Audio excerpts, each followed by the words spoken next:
All right, I heard the chime that the recording is officially going. So welcome everyone. My name is Alex Sorotsky. I use he, him pronouns. I'm one of 3 public health educators with the Washington Poison Center. And as Liz said, we're gonna talk a lot about vaping today. So for the recording, so this can be captured there, we've got all our organizers and hosts. Thank you all so much for helping put this together. A bit of housekeeping, as you just heard a moment ago. This is being recorded, so if you want your camera on, totally fine. If you don't want to be recorded, shut it off. It's not going to bother me either way. Please remain muted throughout. It just tends to make things go a little smoother, but that doesn't mean I don't want you to ask questions. Please ask any and all questions as you have them in the chat box. I'm going to lay eyes on that periodically. So if you ask something and I haven't addressed it, don't worry, I'm going to. And then Alyssa will nudge me if I skip any by mistake or anything like that.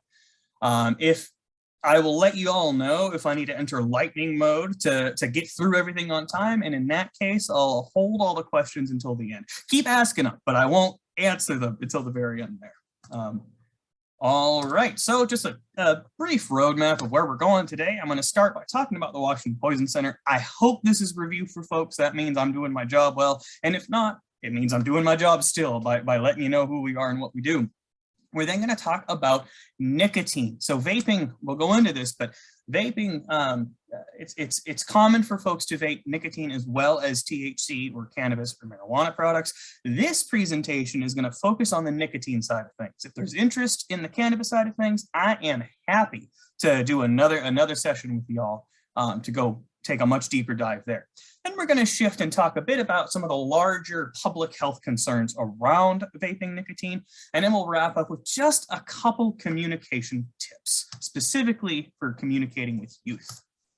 All right, so Washington Poison Center, like I said, I hope you've heard of us.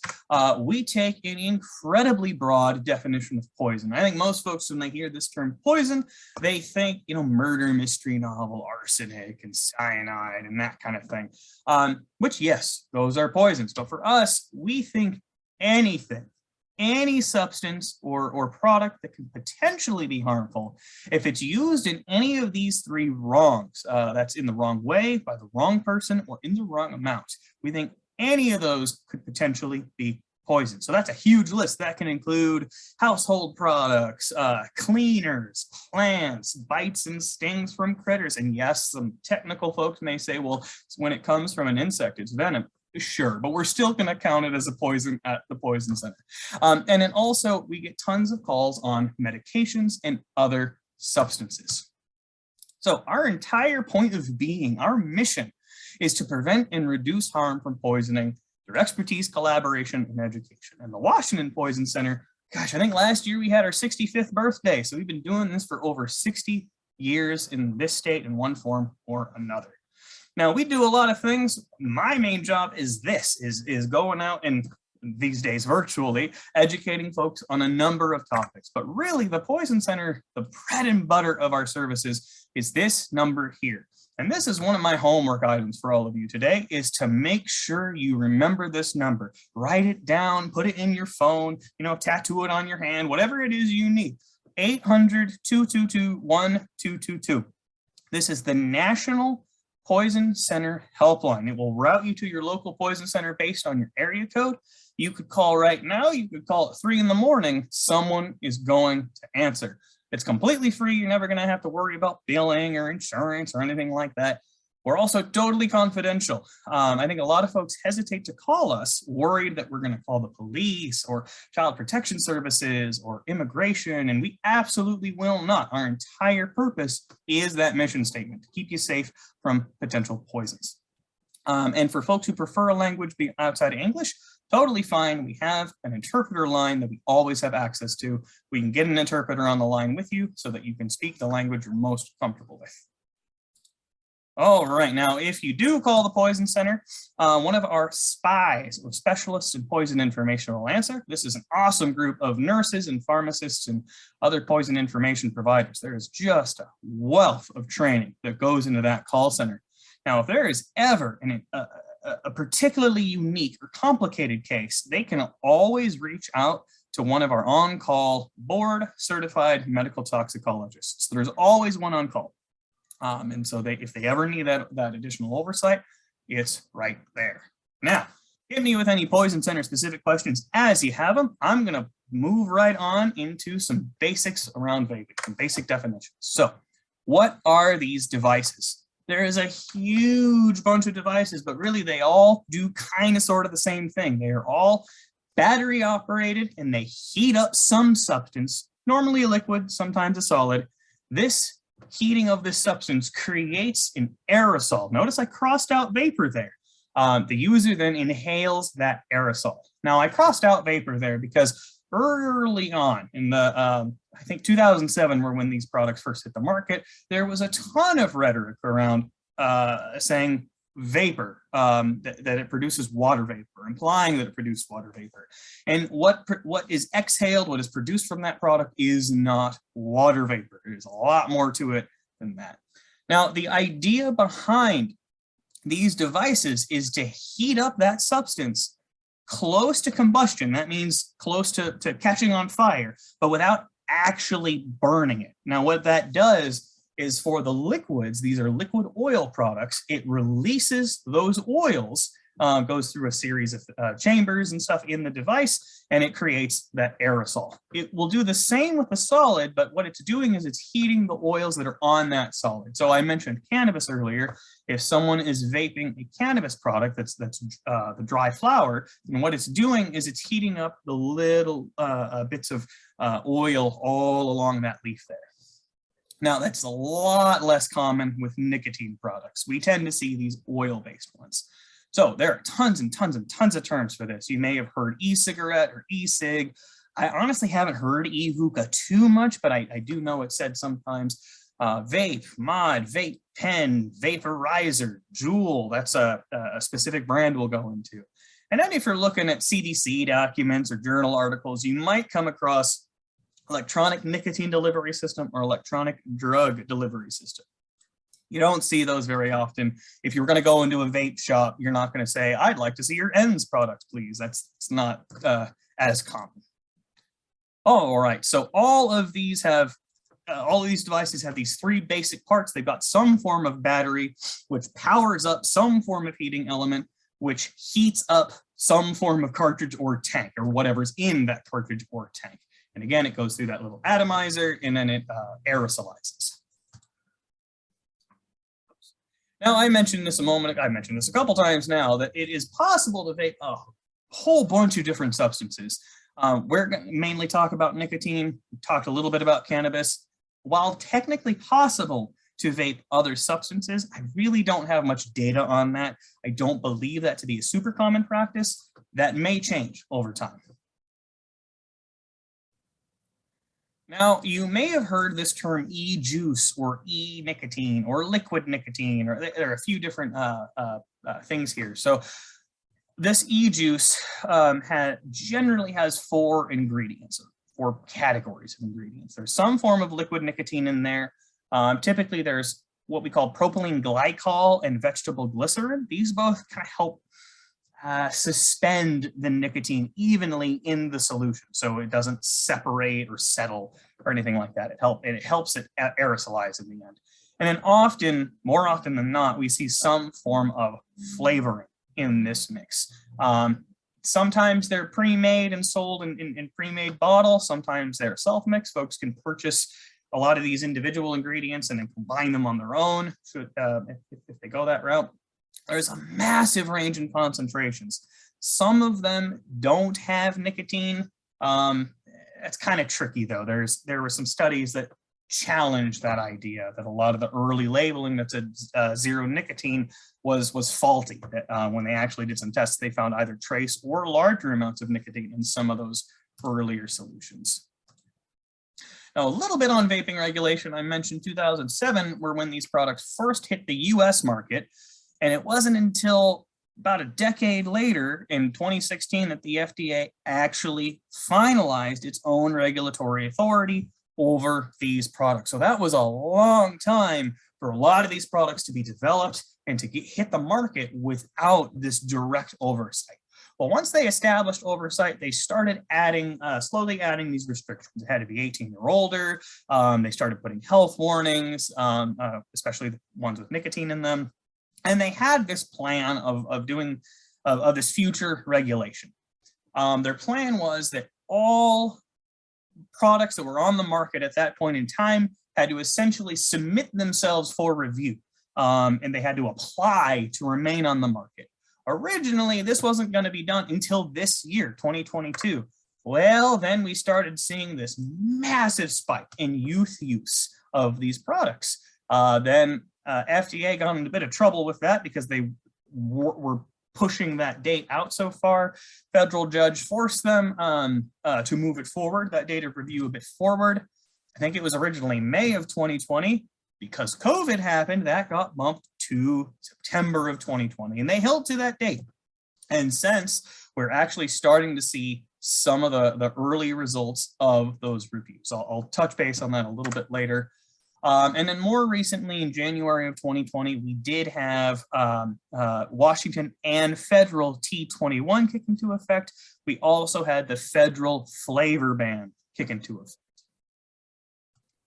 A reminder about T21 for those who don't know, it was effective very beginning of 2020. And what this did is it made it illegal to sell tobacco and vapor products to anyone under the age of 21. But it targeted the retailers, the distributors, rather than the user. So it's kind of this odd gray area where 18 to 20-year-olds are not supposed to face purchase, use, or possession penalties. Youth under 18 may still face those penalties. The idea behind this is that it closes off social circles, that it is more likely for a high schooler to have an 18-year-old friend who can purchase nicotine products for them than a 21-year-old friend who can legally purchase those products for them. All right, we've got some larger conceptual stuff out of the way. Let's talk about nicotine directly. So what the heck is nicotine? First and foremost, it is a natural chemical found in the tobacco plant. At least the main version of it is. We'll touch a little bit on synthetic nicotine a little later. Now, this chemical is found in a ton of products. It's actually used in pesticides pretty often. And in fact, that is what it seems to have evolved for, that nicotine is the natural defense mechanism of the tobacco plant. If a bug bites this plant, chances are that bug will die. We also see this product, obviously, in tons of smoking products, combustible cigarettes, cigars, pipes, and more.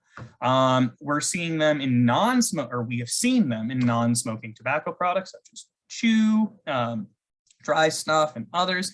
And of course, we're now seeing it in many forms in vaping products. But what does nicotine actually do? So this is a list of what we call acute clinical effects of nicotine. Now, acute means short-term, singular use. We're not talking about chronic use just yet, though we will. Now, something to keep in mind with any substance is the way it gets into the body often alters how your body absorbs it, the intensity, the effects, and so on and so forth. And nicotine is no different. Nicotine is typically inhaled to get into the body. It can be ingested. It can also absorb through certain membranes, such as the membranes in the mouth. So nicotine is kind of an odd substance. In lower doses, it seems to act as a stimulant. That means it speeds things up, gets the body excited. So with that, we can see some clinical symptoms like we see with other stimulants. So we can see upset stomach, we can see nausea and vomiting, dizziness, headaches, shaking or tremors. We can see an increase in the heart rate and the blood pressure. Now, the most extreme example of nicotine acting as a stimulant would be seizures. In some cases, with a high enough dose, we have seen patients experience seizures from too much nicotine. But a funny thing happens. In general, when there's enough nicotine in the system, it shifts from stimulant effects to depressant effects. That means it slows things down. Now that becomes, from a clinical perspective, far scary. That's when we really need to get medical intervention involved. So if someone is having a bunch of nicotine in any form and they're experiencing weakness or lethargy, if they're confused, if their heart rate or blood pressure are plummeting, if they may have trouble breathing.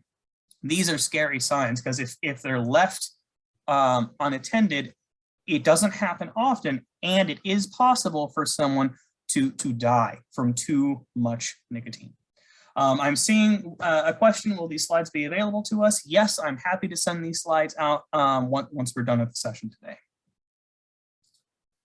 All right, so we're going to shift a little bit toward some chronic use, which means we're going to talk about dependence and addiction. So to make sure we're all on the same page with these terms, when I say dependence, I'm referring to a physiological process. This occurs when the body or the brain starts to rely on outside external substances to maintain normal function. That's a big and broad definition there. My easy to go to example here is my own relationship with coffee.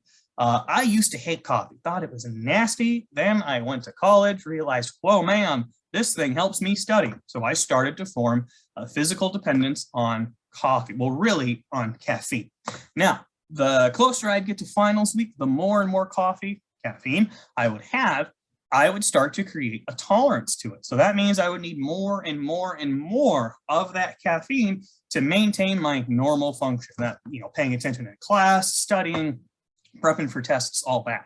Now, with dependence to any product, any substance, reducing or quitting the use of that substance can lead to withdrawal symptoms. And there's a huge range of symptoms with this. It totally depends on the person, totally depends on the level of dependence, and it depends on the substance itself.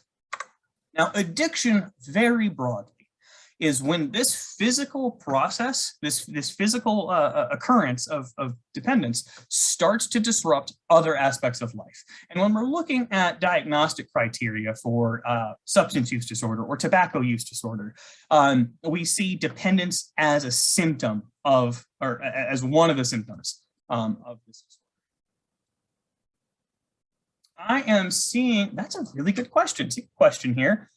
What risk does someone with a seizure disorder have if they use nicotine products? I'm honestly uncertain if someone who has a seizure disorder already, if using nicotine, if they'd be more likely to experience a nicotine overdose induced seizure. I'd have to do some digging and talk to my medical director on that. I'll try to follow up on that though when I can. Excellent question. I've never had that question before. All right, so a bit on nicotine and the brain. So when it's inhaled, whether it's smoked or vaped, nicotine hits the brain really quickly.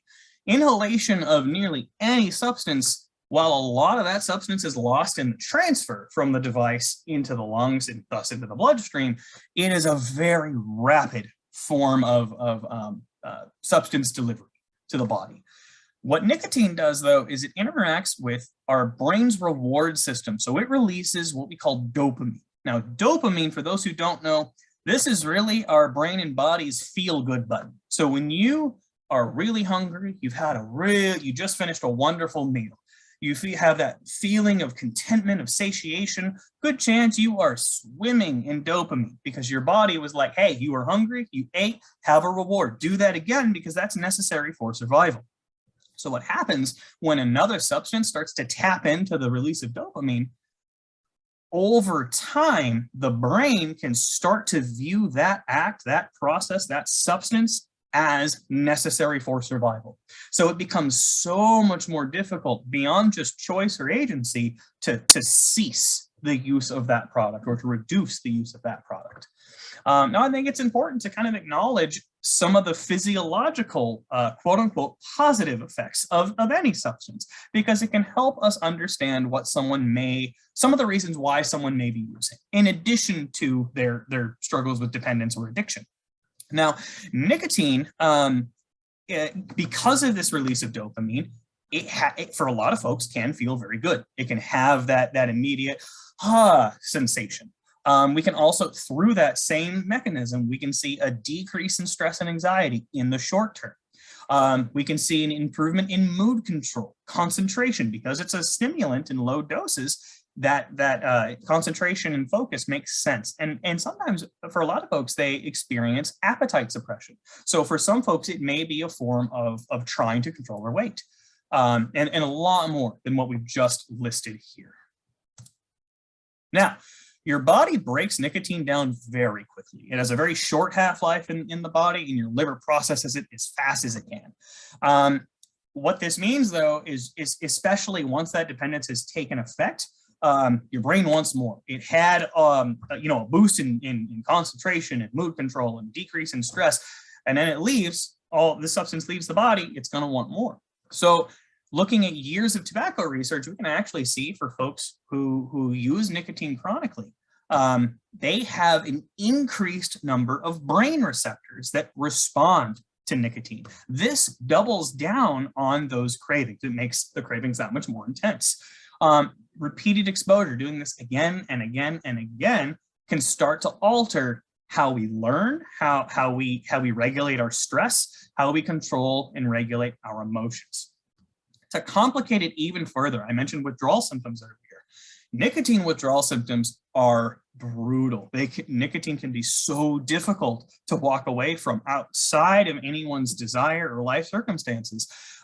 Folks can experience huge difficulty concentrating. They can be irritable. They can experience depression or a depressed mood.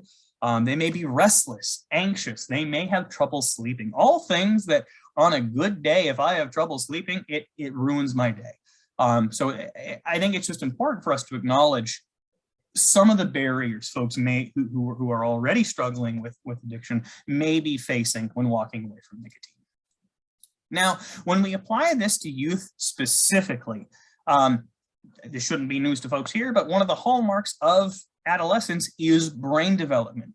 Our brains are figuring out the long-term pathways for how we focus, how we learn, how we form and store memories, how we regulate our emotions, how we deal with stress. And if these pathways are altered, especially this period of development, and the brain starts to rely on this external product, it cements that dependence in firmer. It can make it that much more difficult to not just quit the product, but to relearn how to regulate your mood, how to deal with stress without this substance. Okay, now that we've gone through quite a bit on nicotine, let's talk about some of these nicotine-specific devices. So let's see, the very first ones on the market, these are the true quote-unquote e-cigarettes. They're designed to look, feel, and sort of simulate the experience of smoking. And I have a little one right here. Let's see if it picks up on the camera. Just a tiny little guy. These are disposable. So the idea behind them is you use them until the liquid or the power runs out, battery drains, you chuck them, you purchase a new one. Then over time, we got more sophisticated technology. We started seeing these different types of mid-sized vape pens. So they're bigger, they could hold more, and they were rechargeable. So this had its own appeal that you didn't have to buy a new one each time. You would simply buy replacement e-juice and refill it and recharge it. Then we saw the box mod. So, here we go. I have to keep it in front of my face for the camera to pick it up. But this is just one example of a box mod. But the idea behind box mods is they're, well, boxy and they're modular, they're modifiable. So they can be incredibly powerful. They can have either one super duper giant heating element or multiple small ones. A little interesting thing with box mods is they are often used, there's a big tie to vaping culture with box mods. And so if you do a quick Google search right now or later on about vaping competitions, if you look that up, you will see like whole conventions and that kind of thing where folks are using this specific kind of device to create these very big, thick plumes. So the aerosol itself is very thick and heavy. So if you're out walking or driving and you see someone driving next to you and they roll down their windows and this giant plume comes out, providing their car is not on fire, there's a very good chance that they are using a box mod. So in 2016, I believe 2016, Juul kind of changed the game, and we'll talk about what they did on the chemical level in just a moment, but they found a way to make nicotine more potent. And so it's in a Ziploc because the thing is leaking and I don't really want liquid nicotine on my hands. But Juuls are teeny tiny little things. And we'll talk about why they are so tiny, how they're able to be so tiny. We also have these guys here, these pod vapes. And if we were all in person, I'd be passing these around and you'd feel one of the, I think, tricky things with these pod vapes, a lot of them at least, not a lot of the vapes, they're designed very, I don't know if ergonomically is the right word, but there's a lot of appeal. When you hold this thing, there's a weight to it. It's kind of like satisfying to hold. And so there's this appeal beyond just the device's purpose itself. There's this cool color. There's this nice heft to it for folks who like fidget toys. It might feel nice to hold on to. So they're finding other ways to sort of market and brand these products. And then finally, we have this most recent category, disposable salt-based products. So I'll speak a little bit. Oh, I forgot to push that button. So let me speak to the difference between free-based nicotine products and salt-based nicotine products. And then we'll double back to these mysterious disposable salt-based products. So this is the extent of my chemistry knowledge, folks, but this is a pH scale. The further away you get from 7, the harsher that substance is to the human body. So we're right at 7. This is neutral. This is the human body. Free-based nicotine. This is the type of nicotine used in those early devices, the first ones on the market, as well as the same type of nicotine that's been used with tobacco for decades. So combustible tobacco products, like combustible smoking products, combustible cigarettes, cigars, they use this free-based nicotine. Now it has a pH around 8.5. So, fairly harsh, especially for a newer user. Well, what Juul did, or the lab that owns Juul did, they figured out that by adding these salt acids to the liquid nicotine solution, they were able to bring that pH closer to about 7.5. That is much closer to the pH of the human body. That means that it is less harsh feeling. It has less burn for a user of this product. So that means you can have a higher concentration of nicotine with less burning, with less harshness. That means it kind of cascades down. Higher concentration means less overall liquid needed, which means a smaller reservoir, which means a smaller heating element, smaller battery. Hence, this is how you get this teeny tiny little product as opposed to some of those much larger ones. And Juul really, because they were the folks who figured out salt-based nicotine, they really are the catalyst for the big spike in youth use of these products. Now, let's see here. There we go. So I mentioned disposable nicotine product, or the disposable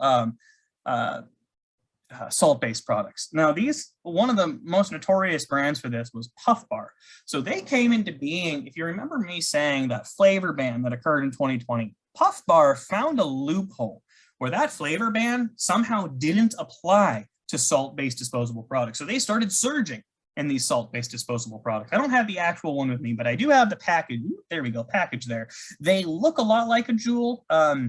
They're much brighter, more brightly colored. There are other brands beyond Puff Bar that do this, but the same idea as those original ones where they're used and then thrown away when they run out. Now, they got in trouble with the FDA, said they weren't allowed to market to youth the way they were. They claimed they weren't.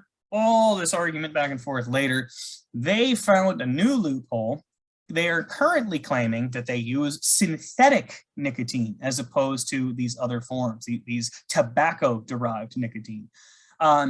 They are saying that because it is synthetic and not coming from tobacco, that tobacco rules do not apply to them anymore.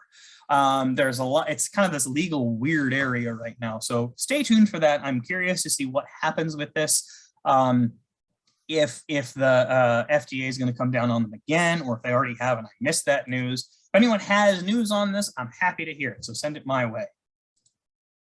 Now, I'm going to pause for like 30 seconds and take a sip of water. I know that was a lot of info thrown at you very quickly. We're doing well on time, though. So please hit me with any and all questions you have.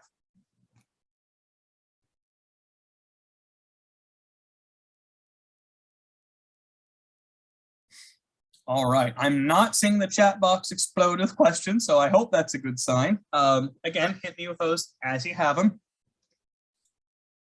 Let's talk a little bit about some of the other public health concerns with these products. One of the first ones is what we call ultra-fine particles. So ultra-fine particles are very aptly named. They're very tiny particles. There is a pretty significantly higher concentration of these ultra-fine particles in vape aerosol than there is in smoke.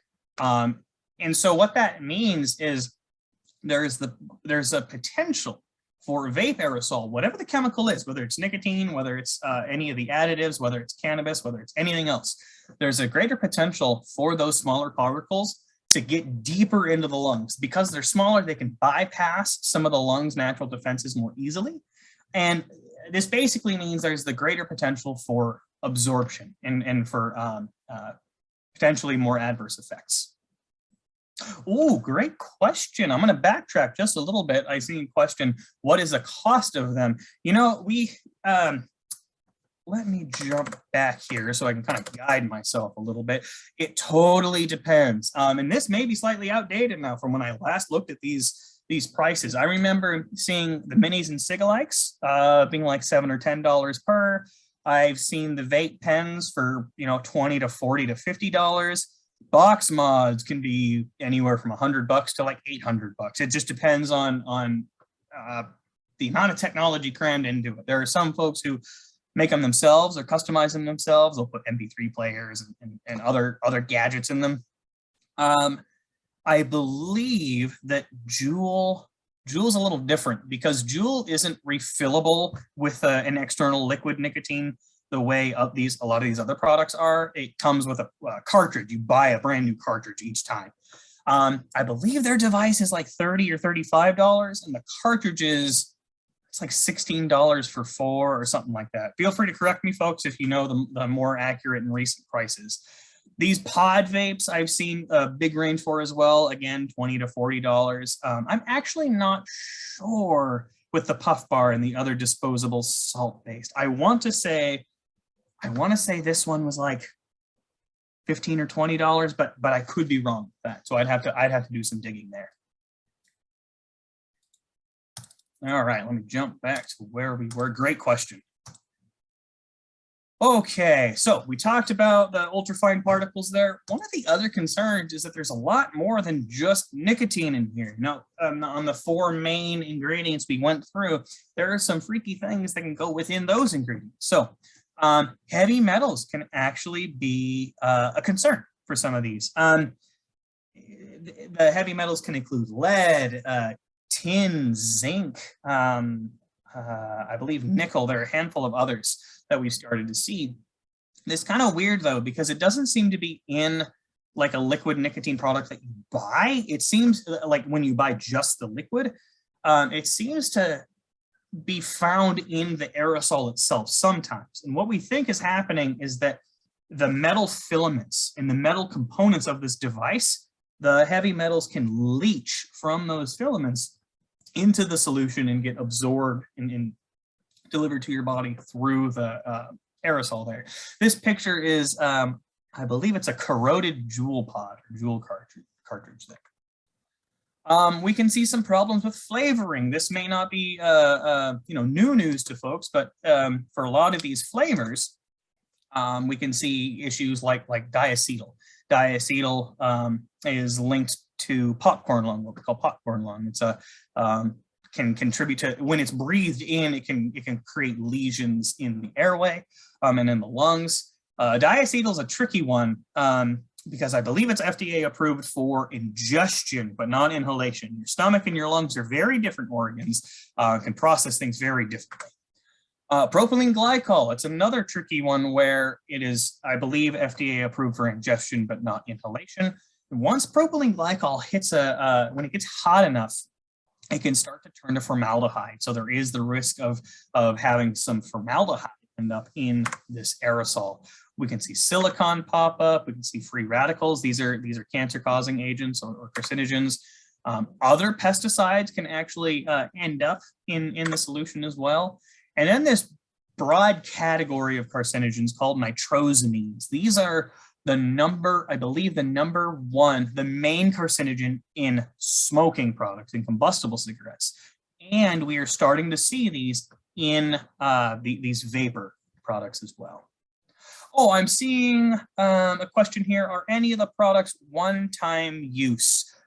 I guess it depends. I mean, there are disposable products like, let me find it again, this guy here. But I don't believe it's common, could happen, but I don't believe it's very common for someone to drain it all within one session, within using it one time. So it's designed to be disposed of when it's empty, when it runs out of battery or runs out of liquid. But I think that would, for most users at least, translate to multiple uses before it's thrown away. I hope that answers your question. All right, another concern we have can be secondhand exposure. So similar to secondhand smoke, well, secondhand aerosol can be a concern. And there was a study done. Oh, when was this study done? I have it in my notes. This was 2018 that found a pretty measurable level of not just nicotine, but also some other carcinogens and intoxicants in that secondhand aerosol. So that's when someone breathes in and then exhales, and you breathe in what they exhale. If you're in an elevator with someone or nearby when someone is smoking vaping. And so we can see measurable amounts of formaldehyde, acetone. See if I do this one, acetaldehyde. We'll call that good. That one always trips me up. What are the laws? Let's see. Are the laws the same for vaping indoors as they are for smoking cigarettes? I am actually not certain. I think a lot of that has to do with where we are in the country and what local jurisdictions we're talking about. And I could be wrong here, but in some areas it is treated the same as smoking. Others, it's a little different. I also know that a lot of it is based on like if you're renting, if you're renting your home or an apartment or something. A lot of times it's becoming more and more common for leases to include language around vaping in addition to smoking, and how it's prohibited indoors and that kind of thing. Okay, so we've got some larger statements here. This comes from a 2018 review. Man, that's heading toward 4 years ago. That's wild. From the National Academies of Sciences, Engineering, and Medicine. And I even though it's a few years old now, I still think this report is really excellent, because what these folks did is they found all the evidence they could at the time, combined it, and said, all right, we got a lot of evidence to say this or no evidence to say this. And I think this is a really tricky point of rhetoric with vape devices. A lot of folks claim, a lot of folks hope, a lot of folks hold on to this idea that vapor products can help someone quit smoking. At the time of this review, that's the direct quote on the left. I shifted it to plain language on the right. Essentially, it means we really don't know, at that point in time at least, if e-cigarettes can help with smoking cessation. Now, I've done just kind of casual lit reviews when I can, trying to find studies and research around this. And it is all over the place. Some studies have found some efficacy. Some studies have not at all found efficacy.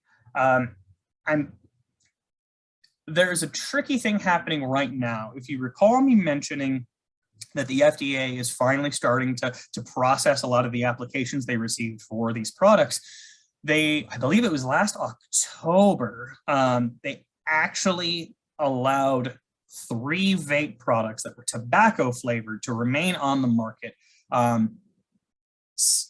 They were claiming because it could potentially help with cessation. Now, I'm really hesitant at that, and I think they're claiming that because it's tobacco flavored rather than these other flavors like the fruity ones, the mint ones, the menthol, that it's going to be less appealing to youth. I'm still pretty suspicious on that. I haven't seen any research that has convinced me that these can be potentially good cessation products, especially when compared to a lot of tried and true nicotine replacement therapy methods like the patch, the lozenge, the gum, which can be very successful if they are used correctly alongside counseling. All right, now this is even if that first portion is true, even if folks are finding success with, using these products to quit smoking, that's a big if. But if they are, even if that's the case, there is a double-edged sword here. Vaping is still a potential gateway into combustible tobacco smoking. So this is kind of a weird statement because it uses this term ever use, but what that means, what it translates to on the right, is that we very likely know that for youth and young adults especially, e-cigarette use can increase the likelihood of later smoking later in life. And the reverse is also true, that smoking can increase the likelihood of later using an e-cigarette or vape product. To hone in on that point just a little bit more, we probably know that for youth and young adults who do smoke, e-cigarette use increases later smoking, both how often they smoke and how much they might smoke. So it does increase that risk. Now I'm seeing some chat box chatter happen, so let me pop over and see what is being asked.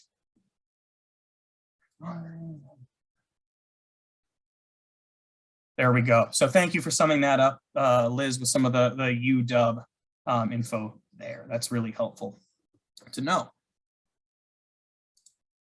All right, so a bit on trends we are seeing. So I'm going to start with just a bit of Poison Center data, and I have to give some caveats for Poison Center data. Our data is tricky. No one's required to call us for anything. So any stat you see from us, any reported exposure over any given substance is very likely an underrepresentation of that exposure in the state of Washington. Now, our data, because of this, our data can tell many different stories. It could be that more folks are aware of us if we see an increase in a given product. More folks may think, I can call the Poison Center for this. It could be change in access or awareness of the substance. And if you look at our data, if we go farther back enough, early, 2008, we barely had any exposures to these liquid nicotine products because they were so new. And as that access has increased, we have seen far more exposures. We could also see shifts in our data in response to large-scale stressors or traumas. And that, what I'm getting at there is COVID.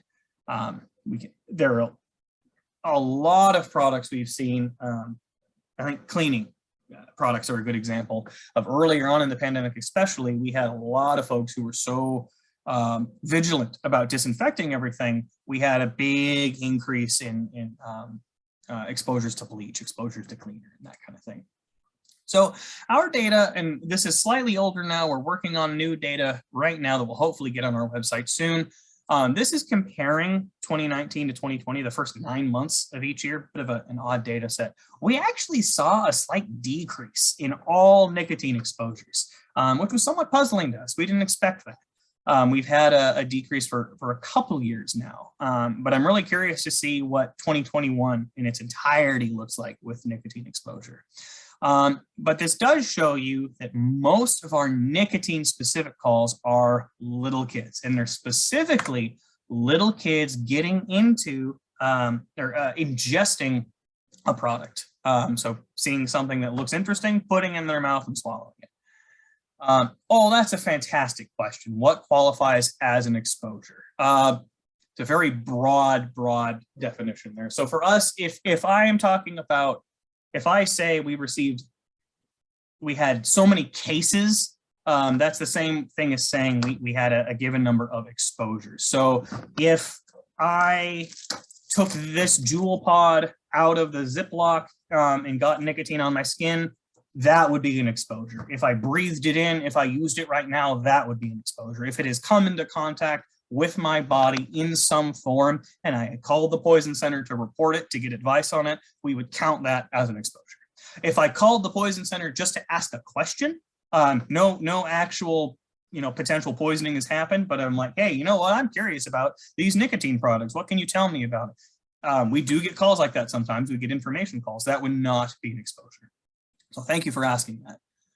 So most of our little kid ingestions for nicotine are actually raw tobacco products. They see a cigarette butt on the ground, an adult in the home used a soda can as an ashtray, kid took a sip of it, anything like that.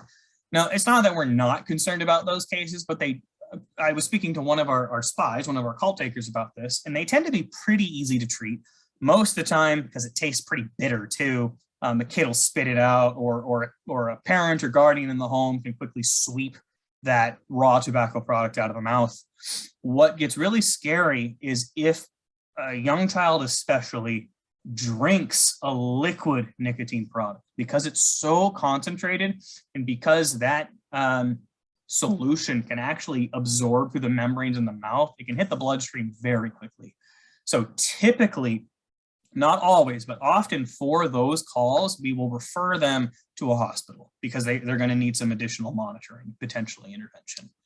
So we don't get nearly as many calls for that. And when we do, they are a lot more clinically concerning.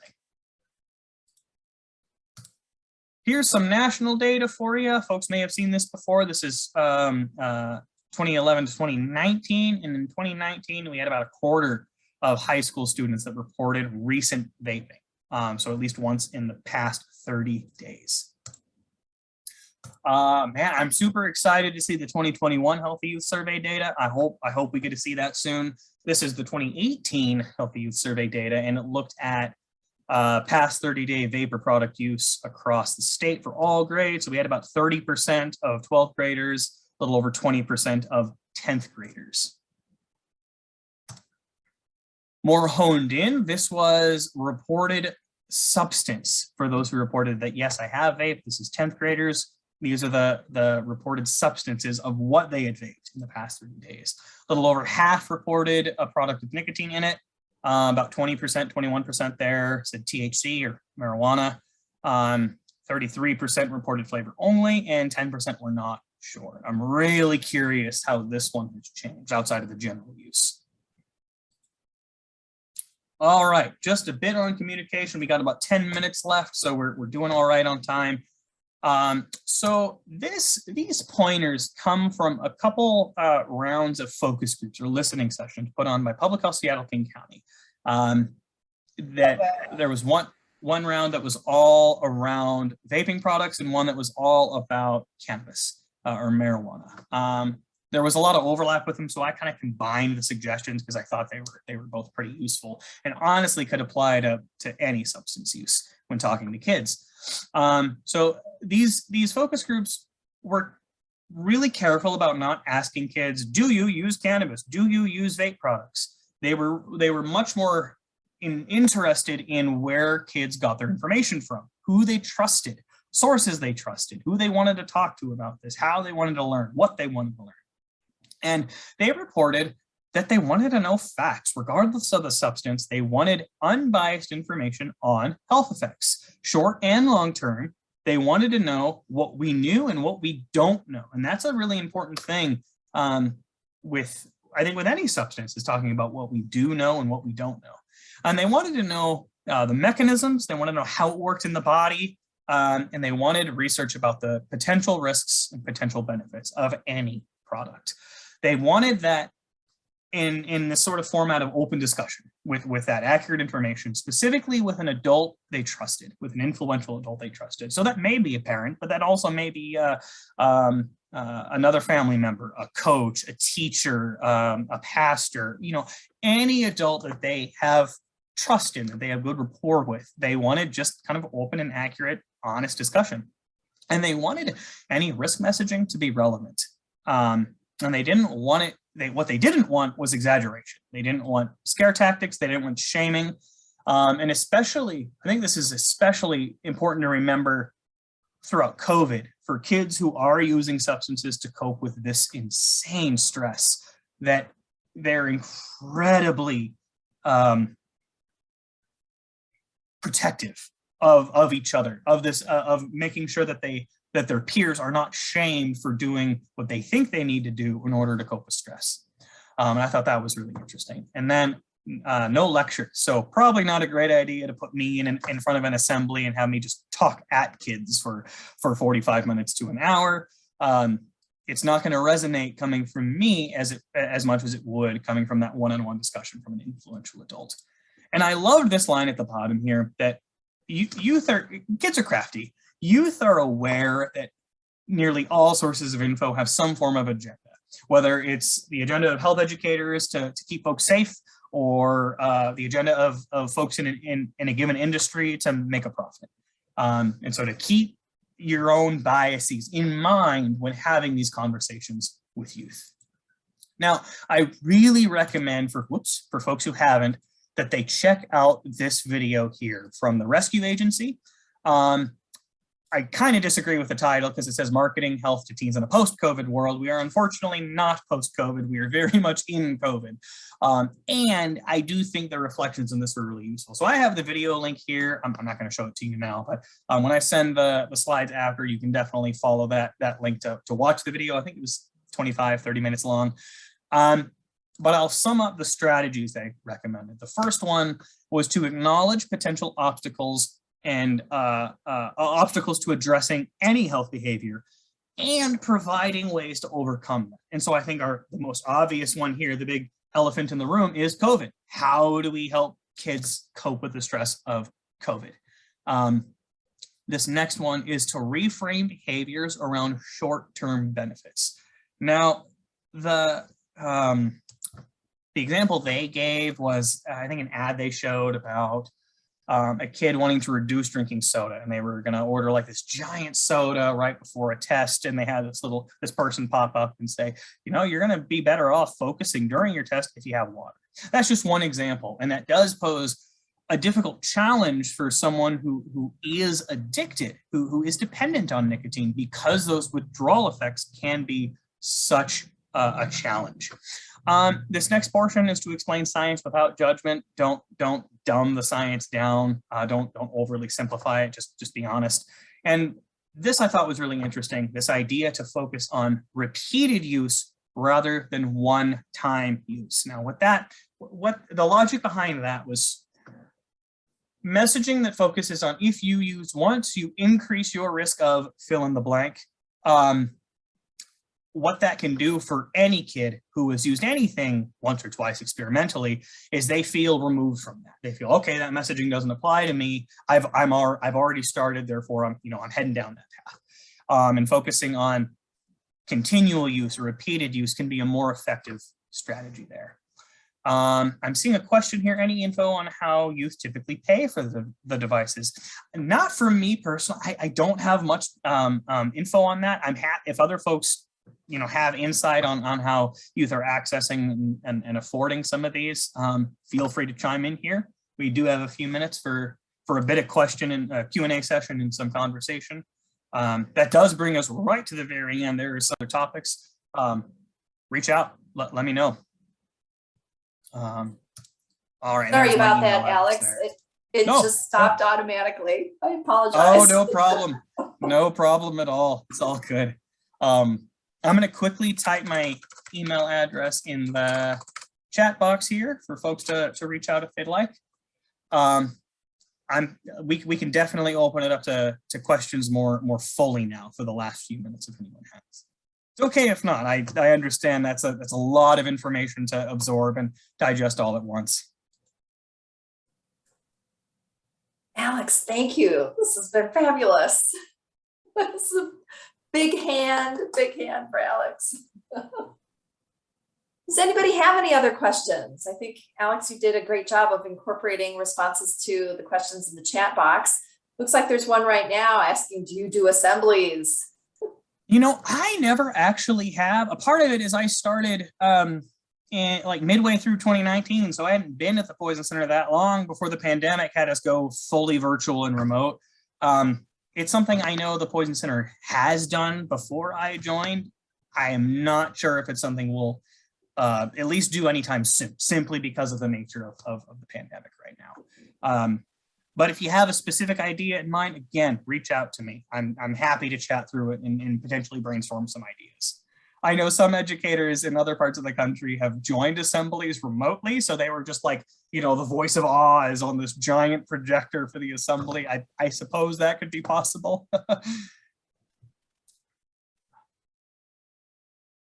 Oh, thank you all very much for the thank yous. I do appreciate it.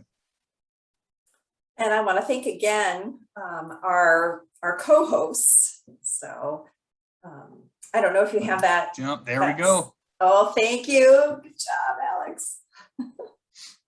Alex and I have had the pleasure of working with each other for several years. When I was working with Seattle Children's, Alex and I got to work a lot on Vaping 101 presentations and a 3.5-hour training of trainers.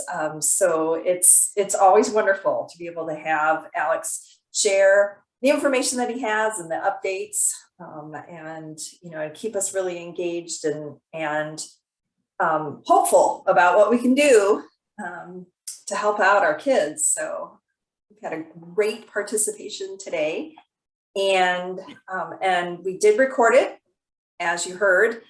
So we'll go ahead and get that edited and then get it hung on a couple of websites, and we'll send out copies of the slides, probably as a PDF, and then a link to the recording. Absolutely. Yeah, and Liz was there when I was still a wee student. She attended one of the very first presentations I gave. You think 60 minutes of this is a lot? You should show up to a TOT someday. Woo, there's a lot there. a lot of information. So we'll plug that and say that if there are anybody who wants a training to be able to share out information like this, to be an Alex stand-in sort of thing, we can host a 3.5 hour online training for that. And we have another partner, the American Lung Association is one of our partners in that as well. Yep. They're the main managers of that training right now. But if you reached out to myself or to Liz, we can connect you to the ALA and get one up and running. Great. All right. Any other questions? Lots of accolades. Or really, I just want to say thank you to all of you. You guys asked some really great questions. I'm gonna try to do some follow up on that question on seizures and seizure disorders, because I'm really uncertain. Yeah, that would be interesting to find out. And thank you, Alyssa, for being one of our co-hosts and watching the chat for us as well. So. Yeah, Alex caught everything, so I didn't have to do anything. On top of the chat. The security blanket is helpful, though, just in case I do miss any. All right, folks. Well, then we'll go ahead and officially wrap up. And again, thank you, Alex. Thank you, everybody, for participating today. And we'll look forward to follow-up emails with some resources and the video link and any other responses that Alex is able to follow up on for us. And always reach out to the Poison Center. They're a great resource, as Alex has attested to here. So, and a really good partner for those of us working in prevention coalitions.